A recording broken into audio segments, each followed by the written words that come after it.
오늘 수업 시작하겠습니다.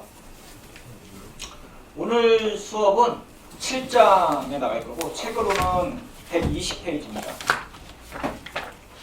120페이지고 화약류의 안정도를 할 건데 안정도에서는 흡수성과 내수성, 노화와 고화, 안정도를 볼 거예요. 근데 여기 책에 보시면 아시겠지만 100페이지 오시면 여기는 스테빌리티라고 돼 있어요. 그래서 이번 시간에 이제 화약류의 안정도 시험이 있고 다음 시간에 이제 화약류의 감도 부분이 있는데 앞에는 이제 저장성에 대한 문제가 나와요. 그래서 스테빌리티가 나오고 뒤에는 이제 감도, 그래서 얼마나 센시티비티하냐, 스테이블하냐 이걸 볼 거예요. 이번 시간부터 화약류 안정도 하는데 그 앞에서 배웠던 게 우리가 화약류의 종류에 대해서 배웠잖아요. 그러니까 혼합 화약류, 화합 화약류 이 두 개 배웠었는데 그게 지난 시간까지 배운 게 이제 그 화약류에 대한 강론이었다고 하면은 지금부터 이제 테스트 방법들이 쭉 나옵니다.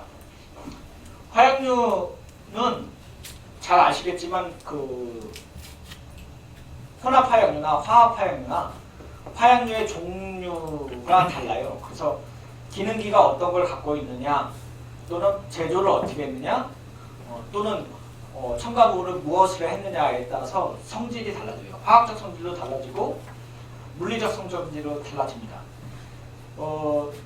산업용이나 군용이나 똑같이 화약류에 대한 저장에 대한 안전성은 굉장히 중요해요. 특히 군용에서는 안정도 시험 방법을 굉장히 중요시 여기죠. 그래서 안정도와 폭발 성능을 화약류의 성능이라고 하고, 특히 화약류의 성능은 우리가 스테빌리티와 센시티비티를 나눌 텐데 화약류의 성능에서 감도와 폭력으로 나눠서 생각할 수 있고, 감도는 기폭, 즉 폭발 반응이 일으키는 성질이기 때문에 요거는 나눠서 8장에서 배울 겁니다. 그리고 물체를 파괴, 추진시키는 효과에 대한 특징들을 배우게 될 거예요. 오늘 이제 스테빌리티에 대해서 배울 건데 크게 흡수성과 내수성, 고화와 노화를 배우고, 안정도 시험 방법에서는 앞에서 우리 화합 화약류에서 배웠던 질산 에스테르기, 그다음에 니트로 화합물, 질산 구아니딘 또는 이제 유기금속 화합물에 대해서 자연분해, 자연폭발, 그리고 그거에 대한 분해되는 성질들에 대한 안정도를 시험을 배울 예정입니다. 처음으로 나오는 게 흡수성과 내수성이에요. 흡수성과 내수성인데 흡수성은 밖에 있는 이제 공기 중에 있는 물을 흡수하는 성질, 또는 내가 물 속에 집어넣었을 때 물을 흡수하는 성질을 얘기해요. 내수성은 반대되는 개념으로 내가 물에서 얼마나 견디느냐에 대한 성질을 얘기를 합니다. 그래서 앞에서 우리가 화합 화약류나 혼합 화약류에서 가장 비중을 높게 다루었던 화약류 중에 하나가 질산암모늄 폭약이었어요. 그래서 다이너마이트도 질산암모늄, 그러니까 암모니아 다이너마이트가 있었고 질산암모氰 폭약도 있었고, 그리고 우리가 암포 폭약 이런 걸 다뤘었잖아요. 그래서 화약의 많은 화약들이 대부분 이제 질산암모늄을 주 성분으로 하거나 아니면 첨가물로 들어갑니다. 그런데 이 질산암모늄 자체가 흡수성이 있다고 했어요. 그래서 레바논 사건에서도 일어났듯이 노화와 고화가 있는데 이 질산암모늄 자체만 해도 흡수성이 있는데 물질이 두 가지가 들어갔어요. 예를 들어 그 질산암모늄에다가 가멸소염전은 NaCl, 또는 뭐 감도를 좋게 여기서 뭐 질산 발음이나 황산 발음 같은 거 섞게 되면은 흡수성은 증가해요. 즉 바깥에 있는 물을 흡수할 수 있는 능력은 늘어납니다. 질산나트륨과 여기 써있죠. 그래서 이게 왜 문제가 됐냐면은 만약에 이제 우리가 그 고온 다습하는 환경, 즉 땡 내에서 막장에 들어가고 석탄을 채취하는 환경인데 거기에는 이제 땅 아래로 들어가고 이제 깊게 들어가기 때문에 습도랑 온도가 굉장히 높아요. 근데 질산암모늄 포개약의 양품 포개약을 갖고 들어간 다음에 설치하기 위해서 들어가기 위해서 설치를 했는데 설치하는 과정 동안 또는 설치하고 나서 이제 발파하기까지의 시간이 걸릴 텐데 그 시간 동안 물을 흡수하게 되면은 화약류의 성질이 떨어지겠죠. 그리고 앞에서 이제 흡습을 하면은 이제 그 시멘트가 물을 흡수했다가 이제 다시 말라지면 굳어지잖아요. 그런 것처럼 결정 상태가 변화돼요. 흡습으로 배합 성분이 재결정되면은 알갱이가 서로 엉키죠. 그리고 쏟아져서 이제 성능이 변할 뿐만 아니라 발파 작업에서도 굉장히 나쁜 영향을 끼칠 수밖에 없어요. 그리고 그 때문에 화약류에 제조하는 입장에서 또는 보관하는 입장에서는 습도를 얼마큼 관리하느냐 또는 이제 습도를 얼마큼 이제 막느냐 또 굉장히 주의해야 되고 개발해야 되는 기술 중에 하나예요. 포장을 어떻게 하느냐. 분말 다이너마이트는 내수성이 낮을 수밖에 없죠. 질산암모늄 포개약이 들어가고 젤라틴 다이너마이트는 내수성이 높아요. 젤라틴 다이너마이트 같은 경우는 단위 면적당 5kg 폴스의 수압에서 1시간 침수시킨 것은 완전히 폭발하지 않아요. 젤라틴 다이너마이트도. 그래서 이런 현상을 방지하기 위해서 황산바륨을 섞게 되면은 단위 면적당 20kg 폴스 수압에서도 완전 폭발을 할 수 있게끔 만들어요. 이런 첨가물들을 집어넣는 것 자체로 어떻게 하면 노화가 되느냐, 고화가 되느냐 이런 거를 방지할 수 있습니다. 제일 처음에 나오는 게 우리가 이제 120페이지에 나오는 노화와 고화 현상이에요. 근데 노화와 고화에서 지금 먼저 나오는 건 이제 노화죠. 에이징이라고 되어 있고 영어로 얘기하면 사람이 늙는다는 것처럼 이렇게 늙은다는 뜻이에요. 근데 이거는 흡습이라고 보기보다는 다이너마이트에서 NG와 NC가 결합하는 것 때문에 그래요. 그래서 우리가 교질 다이너마이트가 제일 처음에 만들어졌을 때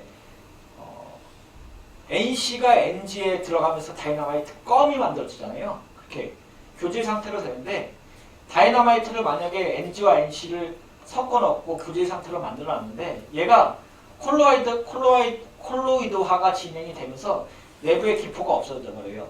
그러면서 이제 둔갑하게 되는 거죠. 얘를 노화라고 부르고 이런 현상으로 인해서 폭발 감도가 떨어지는 걸 노화라고 해요. 그래서 노화라고 하면은 기본적으로 NG와 NC에 대한 콜로이드화 현상에 의해서 나타나는 현상이라고 생각을 하시면 돼요. 노화를 방지하기 위해서 앞에서 이제 또는 내수성을 향상하기 위해서 황산 바륨을 쓴 것처럼 노화를 방지하기 위해서는 PETN을 혼합을 합니다. 그리고 노화성이 있는 화약 같은 경우는 1년 이내에 사용하는 게 굉장히 좋고 그래서 만들고 나서 순환 속도가 굉장히 빨라야 되는 화약들 중에 하나예요. 그리고 NC와 NG 같은 경우는 에스테르 화합물 같은 경우는 장시간 저장하거나 수분 직사광선 열 산에 의해서 자연분해돼요. 자연분해돼서 NO2나 NO3가 되면서 질산산화물이나 아니면은 질산을 나타나게 돼요. 이거를 이용해서 우리가 스테빌리티를 측정하기도 해요. 뒤에 다시 그에 대한 내용이 나올 거예요. 한편 이제 고화는 흡습이랑 관계가 있습니다. 즉 질산암모 레바논 사건이나 아니면 이제 텍사스의 그랜도 사건에서 일어난 것처럼 질산암모늄 자체는 이제 비료용으로도 쓰이는데 그게 아닌 뭐 벤젠일 옥사이드도 그렇고 알갱이로 되어 있는 것들이 공기 중에 있는 물을 흡수하면은 얘가 이제 녹아서 노글노글해질 거고 다시 수분이 날아가면서 그 알갱이들이 딱딱하게 시멘트점이 변하죠. 그 상태를 우리가 케이킹, 고화라고 부르고 그 현상이 일어나기 바로 전에 유동성이 있는 상태를 응고하라고 합니다. 근데 질산한 암모늄 폭약이 원래 가루 형태의 파티클이나 또는 입상화에서 크리스탈 형태가 갖고 있는데 얘네를 흡수하고 나서 물을 흡수해갖고 응고화가 됐어요. 그리고 다시 노글노글한 상태에서 수분이 날아가서 딱딱하게 변했다고 할게요. 그러면 뭐가 문제냐? 폭발력이 떨어지고 불안전 폭발을 해요. 그리고 순폭도도 되게 저하돼요. 순폭도가 저하된다는 얘기는 뒤에 이제 감도 시험할 때 얘기 나오겠지만 앞에 게 폭발하고 뒤에 게 폭발할 때 앞에 있는 폭약에 대해서 후폭풍에 대해서 견뎌야 되는데 그 견디는 게 떨어지는 거죠. 일반적으로 질산 암모늄을 함유한 다이너마이트 같은 경우는 방수 포장이 되어 있어야지 당연히 오래 가겠죠. 그래서 흡습을 낮추고 내수성을 증가시키기 위한 건데 얘가 질산 암모늄만 있으면 괜찮은데 염화나트륨 같은 게 있으면 흡수도는 올라가요. 그래서 젤라틴 다이너마이트 같은 경우에는 정상 상태에서 1년간 저장하면 수분이 1%, 고화도 1.8, 순폭도 10에서 5까지 반감하게 되게끔 돼 있어요. 그래서 젤라틴 다이너마이트 같은 경우는 어떤 경우에도 1년 이내에 사용하는 게 좋습니다. 그래서 젤라틴 다이너마이트 같은 경우는 사용되고 빨리 순환시키는 게 되겠죠. 교질 다이너마이트의 지금 한 종류를 얘기를 하는 거예요. 그러니까 노하든 고하든 간에 똑같이 교질 다이너마이트 NC와 NG를 쓰는 다이너마이트 종류들은 1년 이내에 사용하는 게 좋습니다. 한편 우리가 앞에서 잠깐 배웠듯이 질산 에스테릭이 그 RONO2로 되어 있는 질산 에스테릭이 대표적으로 NG, EGDN, NC, 그 다음에 헥소겐, RDX 이런 애들은 자연에서 분해가 돼요. 자연에서 분해가 되는데 분해가 어떻게 되냐면은 우리가 RONO2에서 NO2만 떨어져 나가요. 떨어져 나가면서 밖에 있는 물이랑 결합을 해요. 그러면서 질산을 발생시켜요. 질산을 만들게 되죠. 근데 이게 온도가 올라가면 이 속도가 굉장히 빨라져요. 특히 뭐 한 60도 정도 되면은 굉장히 빨라져요. 그래서 우리가 질산 에스테르 화약류를 갖고 있는 애들은 이 현상을 이용해서 질산 에스테르가 얼만큼 불안한지를 측정할 수 있게 돼요.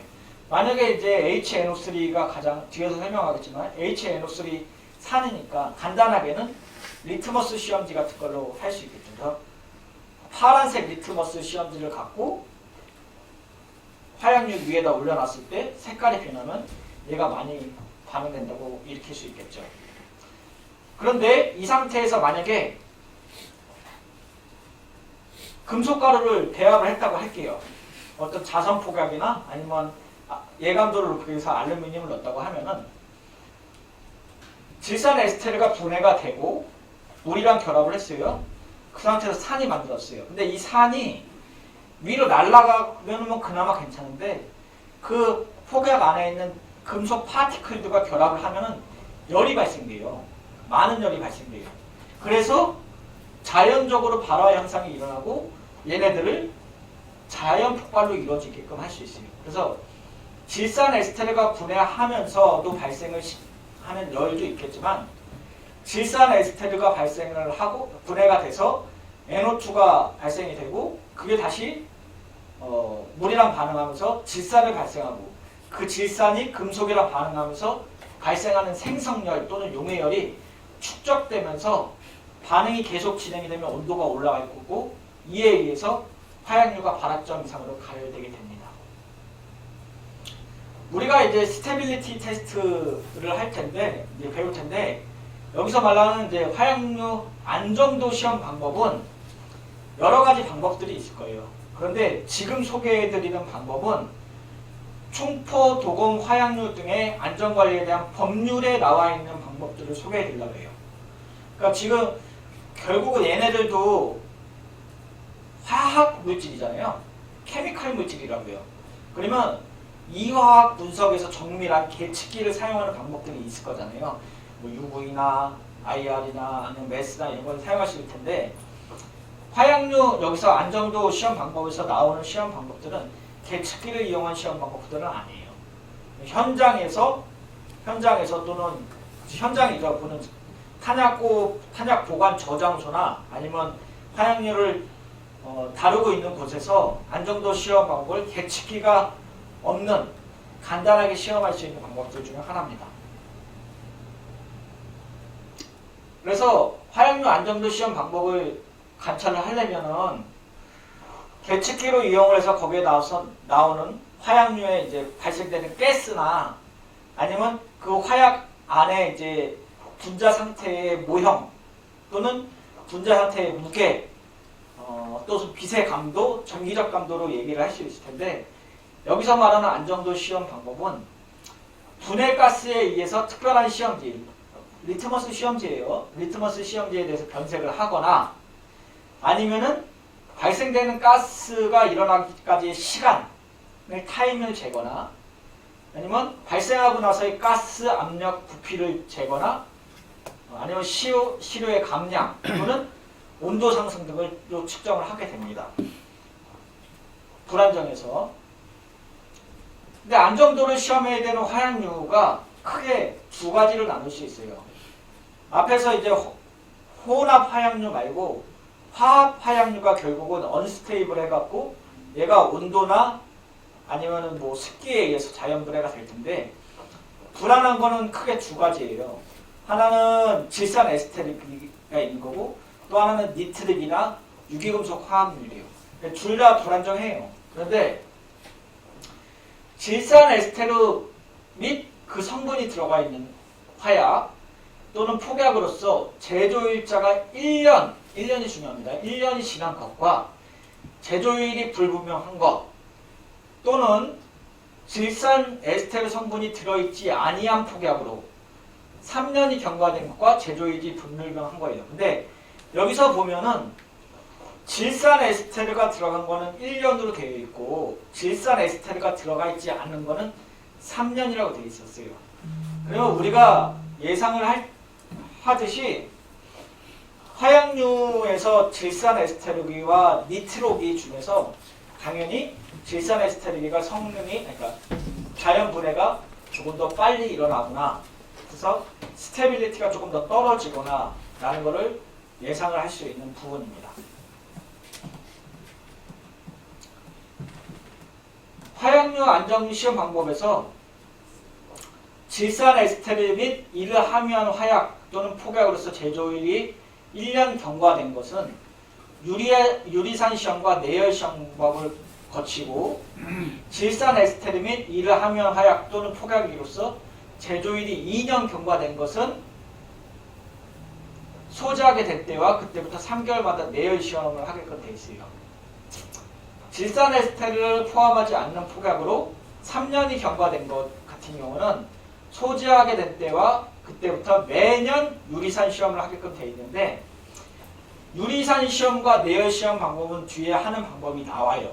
그래서 어떻게 하는 방법이 나오는데 우선 분류가 나눠져 있다는 것을 기억해 주시고 분류가 나눠져 있는 것에서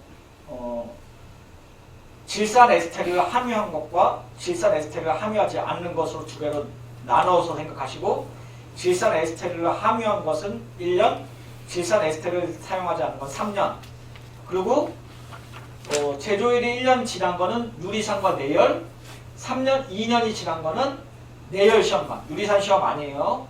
그 다음에 질산 에스테르를 포함하지 않는 것은 유리산 시험을 하게 되어 있습니다.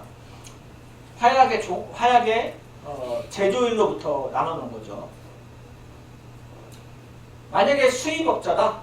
수입업자면은 질산 에스테르 및 그 성분이 들어있는 화약 또는 폭약 같은 경우는 유리산 시험, 내열 시험을 해야 되고 질산 에스테르가 포함이 되지 않는 것은 유리산 시험 또는 가열 시험을 하게끔 되어 있습니다. 근데 가열 시험은 지금 안 나올 거예요. 가열 시험은 감도 시험에서 나오게 될 거예요.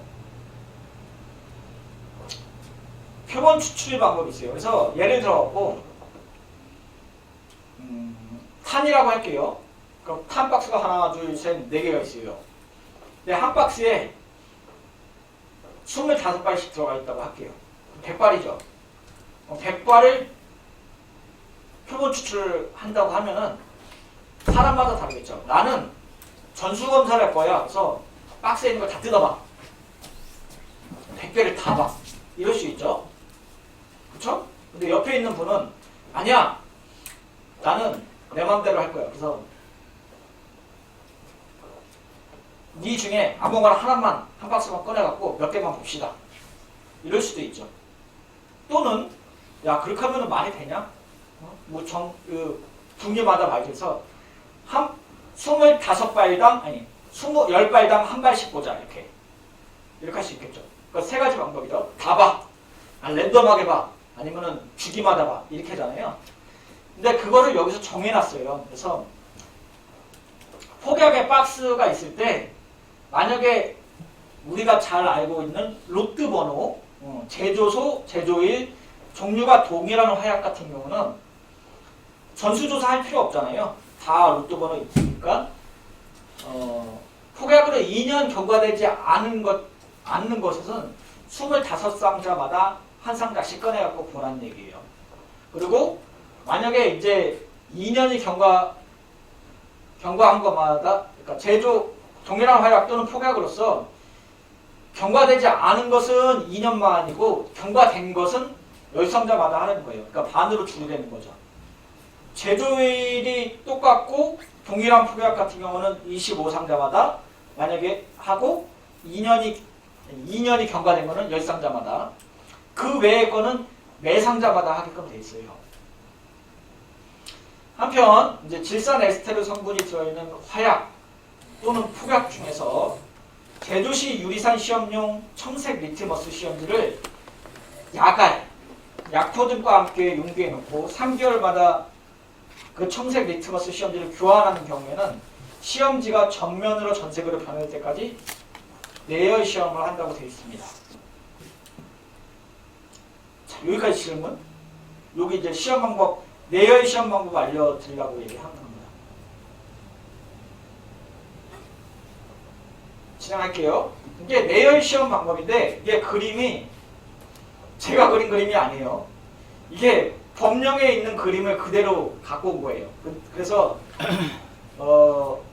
법령에 있는 그림을 그대로 갖고 왔기 때문에 그림이 약간 이렇게 멋있지 않은 거에 대해서 양해 부탁드려요.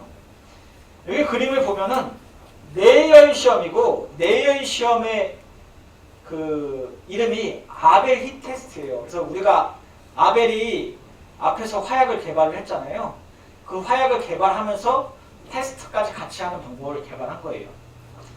여기는 어떻게 했냐면은 밑에 버너가 있고 버너가 이렇게 있어요. 그리고 D가 뭐냐면 탕전기라는데 탕전기가 뭐냐면 물중탕을 얘기하는 거예요. 그리고 A가 지금 온도계고 B가 내열 시험관인데 그냥 여기 화학 시험 측량관이에요. 그 튜브로 되어 있는 유리 튜브로 되어 있는 거예요. 그리고 여기 보면은 여기에서 요 안에 들어가 있는 요 B 있죠. 이 B가 얘예요. 얘. 그래서 지금 유리관 튜브가 이렇게 있고 유리관 튜브는 167cm, 167mm를 쓰라고 되어 있어요. 그리고 3분의 1을 화약으로 채우고 위에다가 구멍 마개를 껴요. 그리고 여기 이제 백금 고리를 이렇게 두고 청색 리트머스 시험지를 이렇게 달라는 얘기예요. 그러면은 앞에서 여기서 이제 물중탕을 하잖아요. 물중탕을 하는데 내열 시험이니까 열을 견디는 온도잖아요. 그래서 물중탕을 주고 만약에 이제 질산 에스테르 D 같은 경우는 온도가 올라가면은 이제 분해 속도가 빨라지기 때문에 분해가 되면서 공기 중에 있는 물을 흡수하고 거기에서 HNO3가 발생된다 했잖아요.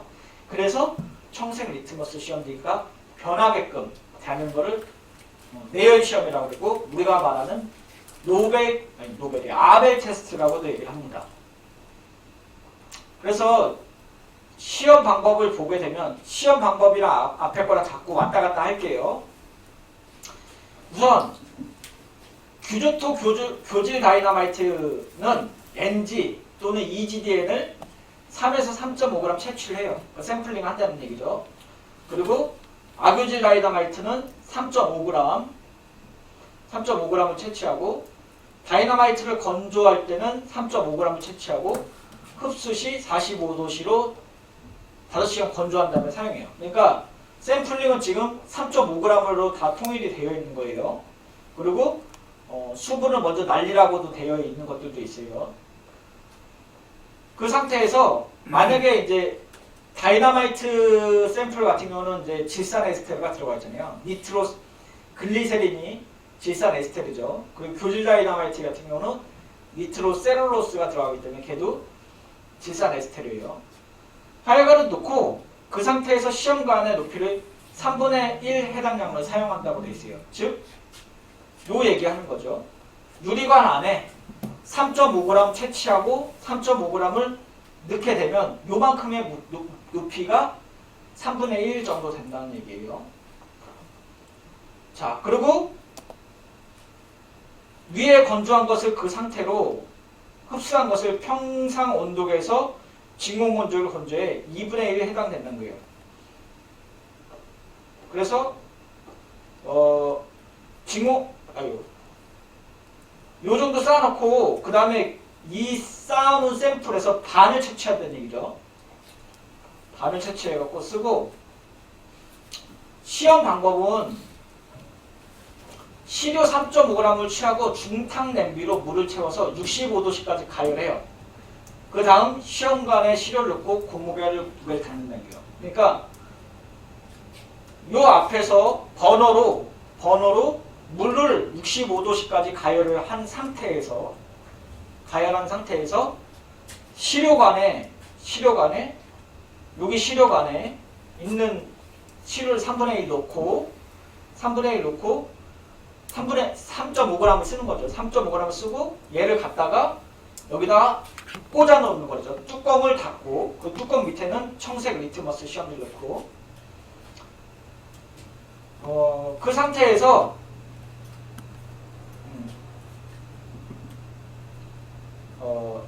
시험관을 중탕 냄비에 넣은 것과 시간을 이제 체크를 하게 되는데 시험지의 건습 경계 부분에 표준 색지와 같은 색이 나타날 때까지 시간을 내열 시간으로 한다는 얘기예요. 그래서 이게 분해가 어차피 질산 에스테르가 65도씨에서 온도가 올라간 상태에서 계속 분해가 될 테니까 그 분해될 때까지의 분해되면서 만들어지는 질산들이 생겨갖고 리트머스 시험지 자체를 변할 때까지의 시간을 내열 시간으로 잡겠다는 거예요. 내열 시간이 8분 이하일 때는 불량품을 한다는 거예요. 그러니까 우리가 시험을 했을 때 길어야 실험이 10분 정도 된다는 거죠. 두 번째로 나오는 게 유리산 시험이에요. 그래서 앞에 이제 질산 에스테르기를 함유하는 화약 또는 질산 에스테르기를 함유하지 않는 화약 나눌 수 있다고 그랬죠. 그리고 질산 에스테르를 함유하는 것은 1년 이내냐 2년 이상이냐에 따라서 나눌 수 있다고 그랬는데 거기서 유리산 시험을 하게끔 되어 있는데 유리산 시험은 똑같아요. 똑같은데 열을 가하지 않고 이렇게 하는 거예요. 그래서 침장병에다가 시료를 반 넣어놓고 구멍 막고 리트머스 시험지를 넣을 거예요. 근데 앞에랑 내열 시험이랑 이거랑 뭐가 다른가요? 얘는 열을 가하지 않고 탐박스에 폭약 박스에다 넣어놓는다고 생각하시면 돼요. 장기간 넣어놓는 거예요. 그래서 시험 방법은 파란색 리트머스 종이를 이렇게 요 사이즈로 하고 얘 화약을 까갖고 3분의 2 채우고 밀폐하고 나서 6시간 동안 기다리는 거예요. 앞에 거는 65도씨로 온도를 가하고 8분만 보잖아요. 근데 얘는 4시간, 6시간 기다리는 거예요. 그래서 리트머스 시험지가 붉게 변하는 정도로 보고 불량품으로 한다는 얘기예요. 만약에 NC와 NG를 포함하지 않는 폭약 같은 경우는 가열 시험 후 불량 여부를 판단을 하겠죠. 그러니까 이거는 지금 우리가 두 가지를 봤죠. 아벨 테스트, 내열 시험과 유리산 시험을 봤는데 이게 현장에서 쓰는 간단한 방법이라는 얘기예요. 실제로 따지면 우리가 그 안에다가 이렇게 할 수도 있겠죠. 요 앞에다가 튜브에다 시료, 가스 포집 장치를 놔두고 계측기에다 넣고 분당 얼마씩 보내가 되느냐 또는 총 토탈 분해되는 가스의 양은 얼마인가 이런 거를 측정을 할 수 있는데 그렇게 계측기를 사용하지 않는다는 얘기예요. 자, 여기까지 질문 혹시?